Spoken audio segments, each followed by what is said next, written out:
नमस्कार। आज हम हनुमान चालीसा पर एक गहरी नजर डालने वाले हैं। जी। हमें कुछ दिलचस्प लेख मिले हैं, कुछ शोध हैं और व्याख्याएं भी हैं। ये सब इस जानी मानी प्रार्थना के पीछे छिपे अर्थों और इसके रहस्यों और कथित प्रभावों को समझने की कोशिश करते हैं। हाँ, बिल्कुल। अक्सर लोग इसे सिर्फ एक भक्ति पाठ ही समझते हैं। सही कहा। लेकिन इन स्रोतों को देखें तो लगता है मतलब इसमें कई परतें हैं। आध्यात्मिक भी, मनोवैज्ञानिक भी और तो और कुछ वैज्ञानिक दावे भी किए गए हैं। हाँ, ये बात है। तो हमारा इरादा आज यही है कि इन स्रोतों से जो बातें सामने आई हैं उन्हें थोड़ा खंगालें, समझें। ये 40 चौपाइयां इतनी प्रभावशाली क्यों मानी जाती हैं आखिर? इनमें कौन से गूढ़ रहस्य छिपे होने की बात कही गई है और जो लोग इसे रोज पढ़ते हैं उन पर मतलब कैसा असर पड़ने का दावा किया जाता है? जी। चलिए इस जानकारी के सागर में उतरते हैं और देखते हैं कि ये स्रोत हमें कहाँ ले जाते हैं। बिल्कुल। शुरुआत करते हैं उन रहस्यों से जिनका जिक्र इन लेखों में बार बार है। ऐसा लगता है कि हर चौपाई में ही अपने आप में एक गहरा अर्थ है, खासकर आध्यात्मिक नजरिए से। हाँ, बिल्कुल।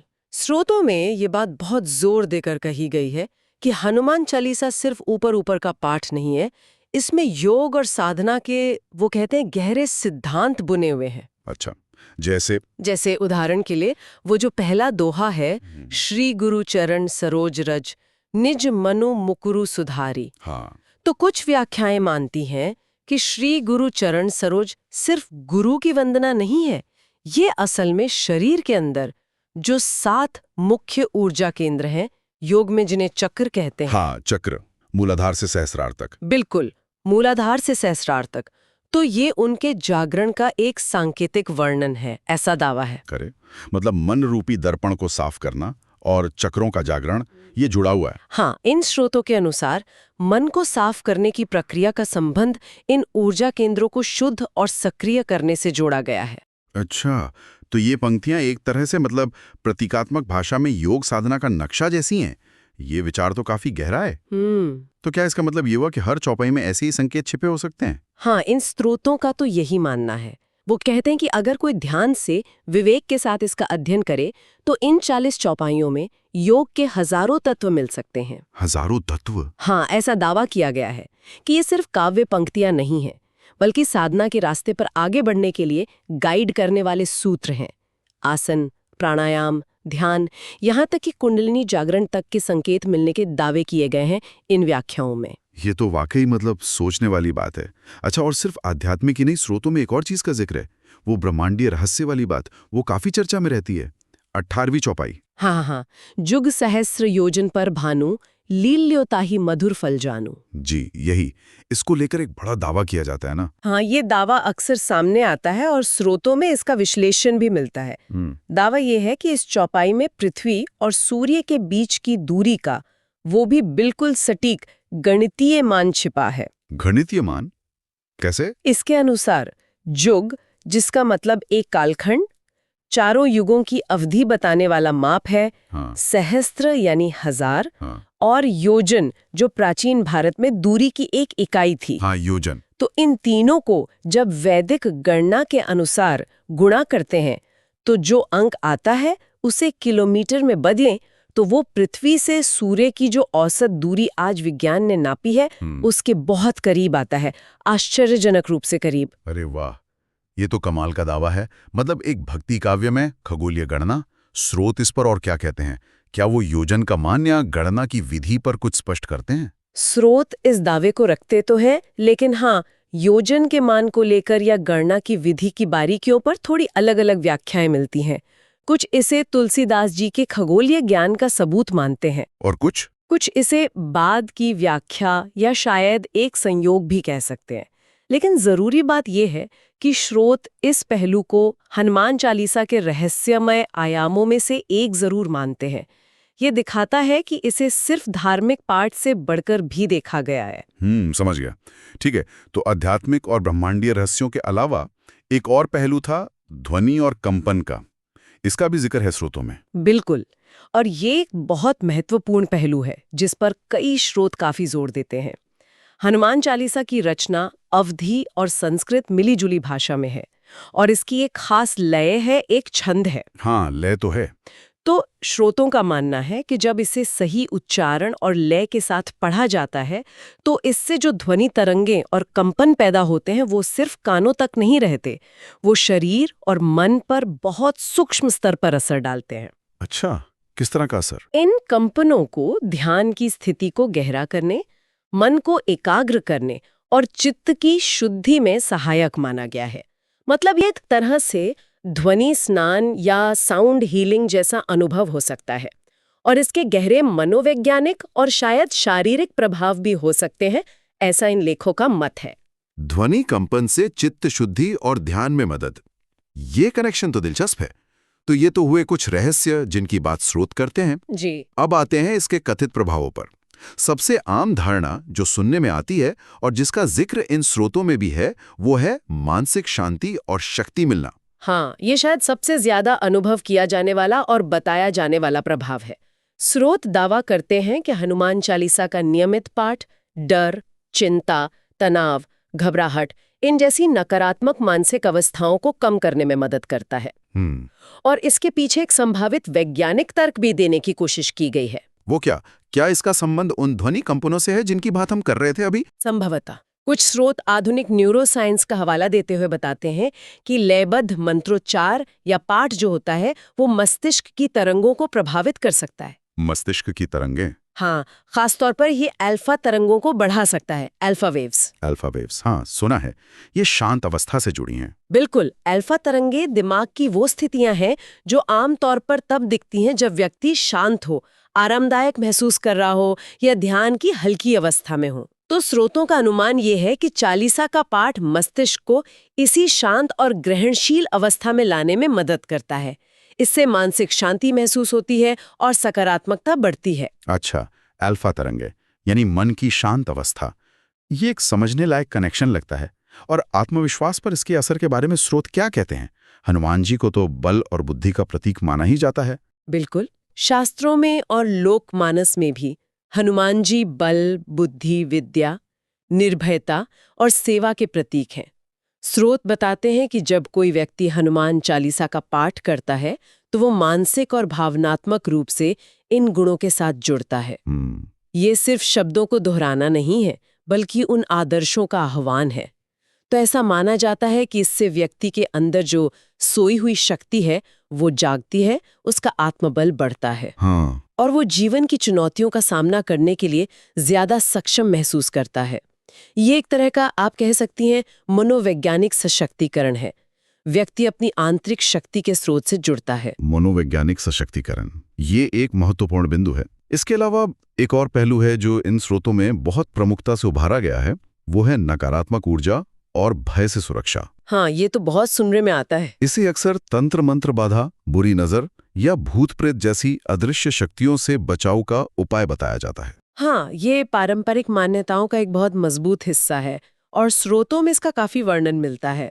कहा जाता है कि हनुमान चालीसा का पाठ एक अभेद्य सुरक्षा कवच की तरह काम करता है। सुरक्षा कवच? हाँ, जो हर तरह की नकारात्मक ऊर्जाओं से व्यक्ति की रक्षा करता है, चाहे वो बाहरी हो या आंतरिक हो, जैसे कि हमारा अपना डर या शक। अच्छा। कई लोग इसे रात में सोने से पहले भी पढ़ते हैं ताकि बुरे सपने ना आए और नींद अच्छी आए। ये विश्वास बहुत गहरा है कि जहां हनुमान चालीसा का पाठ होता है वहां नकारात्मक शक्तियां टिक नहीं सकती। तो ये केवल मानसिक शांति ही नहीं बल्कि एक तरह की आध्यात्मिक या कह लें ऊर्जा आधारित सुरक्षा की भावना भी देता है। और क्या शारीरिक स्वास्थ्य पर भी इसके प्रभाव बताए गए हैं? हाँ, स्रोतों में शारीरिक और मानसिक स्वास्थ्य लाभ दोनों का जिक्र है। ये दावा किया जाता है कि नियमित पाठ से न केवल मानसिक परेशानियां जैसे तनाव, डिप्रेशन वगैरह कम होते हैं बल्कि शारीरिक बीमारियों से लड़ने की शक्ति भी मिलती है। सच में? शारीरिक बीमारियों से भी? हाँ, कुछ व्याख्यानों में तो यहाँ तक कहा गया है कि ये पुरानी बीमारियों में राहत दे सकता है या उनसे बचाव में मदद कर सकता है। जीवन में आने वाली बाधाएं, कष्ट, पीड़ाएं, इनको दूर करने में इसे सहायक माना गया है। हालांकि ये समझना जरूरी है कि ये दावे मुख्य रूप से आस्था और परंपरागत अनुभवों पर आधारित हैं। इन्हें सीधे तौर पर आधुनिक मेडिकल साइंस से प्रमाणित करना शायद मुश्किल हो। हाँ, वो तो है। लेकिन पाठकों के जो अनुभव रहे हैं उनके आधार पर स्रोत इन लाभों का जिक्र जरूर करते हैं। यानी स्रोतों के अनुसार इसका प्रभाव काफी फैला हुआ है, मन, शरीर, भावनाएं, यहाँ तक कि भारी परिस्थितियों पर भी। ये सिर्फ भक्ति का मामला नहीं लगता, बल्कि एक पूरी जीवन पद्धति या वेलनेस टूल जैसा लगता है। हाँ, आप इसे इस तरह से देख सकती है। स्रोतों का निष्कर्ष करीब करीब यही निकलता है कि हनुमान चालीसा व्यक्ति के जीवन में एक मल्टी डिमेंशनल यानी बहुआयामी सकारात्मक बदलाव ला सकता है। बहुआयामी? जी, ये भक्ति और आस्था को तो गहरा करता ही है, पर साथ ही मानसिक स्थिरता, भावनात्मक संतुलन और आत्मिक उन्नति में भी योगदान देता है। दावा ये किया जाता है कि इससे जीवन में नई ऊर्जा आती है, नया उत्साह आता है और सफलता के नए रास्ते खुलते हैं। इसे व्यक्ति को उसकी पूरी क्षमता तक पहुंचने में मदद करने वाला एक साधन माना गया है। यहाँ तक तो हमने पारंपरिक मान्यताओं और आध्यात्मिक व्याख्याओं की बात की जी। लेकिन दिलचस्प बात यह है कि कुछ स्रोत इसे आधुनिक वैज्ञानिक अवधारणाओं से जोड़ने की कोशिश भी करते हैं जी। जैसे साउंड थेरेपी या ध्वनि चिकित्सा। हाँ, ये एक नया दृष्टिकोण है जो उभर रहा है और इसकी झलक इन स्रोतों में मिलती है।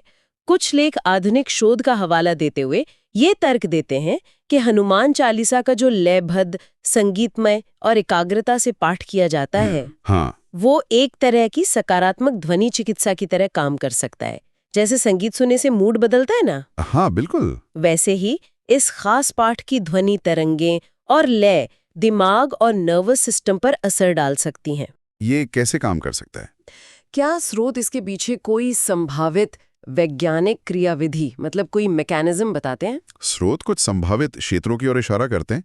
एक है न्यूरोप्लास्टिसिटी। न्यूरोप्लास्टिसिटी मतलब दिमाग का बदलना। हाँ, यानी मस्तिष्क की वो क्षमता कि वो अनुभव के आधार पर खुद को बदल सके और नए कनेक्शन बना सकें। तो लयबद्ध पाठ और ध्यान मस्तिष्क के उन हिस्सों को उत्तेजित कर सकते हैं जो सीखने, याददाश्त और भावनात्मक नियंत्रण से जुड़े हैं। अच्छा। दूसरा, ये भावनात्मक बुद्धिमत्ता यानी इमोशनल इंटेलिजेंस को बेहतर बनाने में मदद कर सकता है, क्योंकि ये आत्म जागरूकता और सेल्फ रेगुलेशन को बढ़ावा देता है।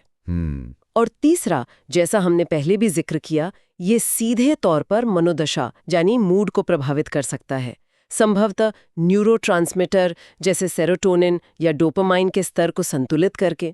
हालांकि इस पर सीधे शोध की कमी हो सकती है, पर स्रोत इस संभावना को जताते हैं।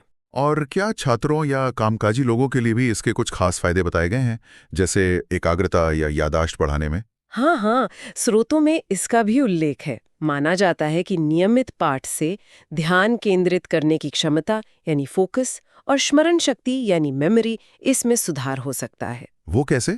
देखिए, लयबद्ध पाठ मन को भटकने से रोकता है और उसे एक बिंदु पर टिकाने में मदद करता है, जो किसी भी तरह की पढ़ाई या कोई जटिल काम करने के लिए बहुत जरूरी है। सही बात है। इसलिए छात्रों और पेशेवरों को उनकी कार्य क्षमता यानी प्रोडक्टिविटी बढ़ाने में भी इसे सहायक माना गया है।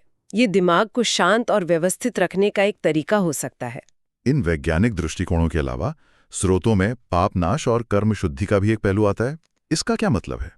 ये एक गहरा आध्यात्मिक और दार्शनिक पहलू है। पारंपरिक भारतीय विचारधारा में कर्म का सिद्धांत बहुत महत्वपूर्ण है ना? हाँ बिल्कुल। माना जाता है कि हमारे आज के जीवन की परिस्थितियां हमारे पिछले कर्मों का फल होती हैं।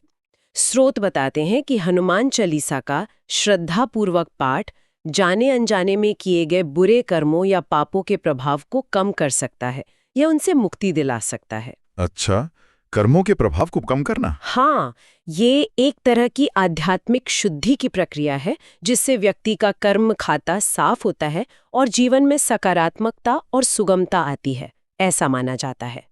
इसे ईश्वर की कृपा और क्षमा पाने का एक माध्यम भी माना जाता है। तो अगर हम इन सभी बातों को समेटें, तो इन स्रोतों के आधार पर हनुमान चालीसा आखिर है क्या? ये सिर्फ एक प्रार्थना है या योग का गुप्त ज्ञान है? कोई खगोलीय पहेली है या ध्वनि चिकित्सा का रूप है या फिर एक मनोवैज्ञानिक बूस्टर है? क्या है ये?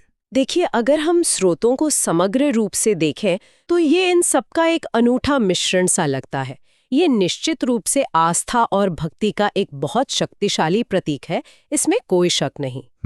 लेकिन इसके साथ ही इसमें गहरे आध्यात्मिक और योगिक संकेत छिपे होने के दावे भी हैं। इसमें वो ब्रह्मांडीय गणनाओं जैसी चौंकाने वाली बातें भी खोजी गई हैं। हाँ।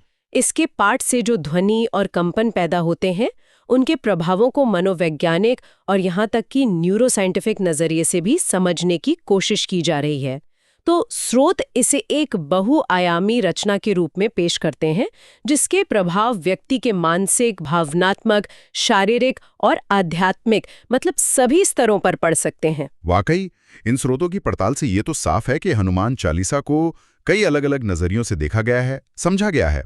ये सिर्फ धार्मिक आस्था का ही विषय नहीं है, बल्कि इसमें ज्ञान, विज्ञान और रहस्य के कई पहलू समाये हुए बताए जाते हैं। जी बिल्कुल। तो इन सभी लेखों और शोधों पर विचार करने के बाद एक सवाल मन में उठता है, जिसे हम अपने श्रोताओं के सोचने के लिए छोड़ सकते हैं। जरूर। अनु, जैसा आपने बताया, या ध्वनि कंपन का वो थेराप्यूटिक प्रभाव हो, या फिर ब्रह्मांडीय दूरियों जैसी गणितीय जानकारी हो, ये सोचने पर मजबूर करता है कि शब्दों, ध्वनियों और आस्था में कितनी गहराई और शक्ति छिपी हो सकती है, जिसे शायद आधुनिक विज्ञान अभी बस खोजना शुरू ही कर रहा है।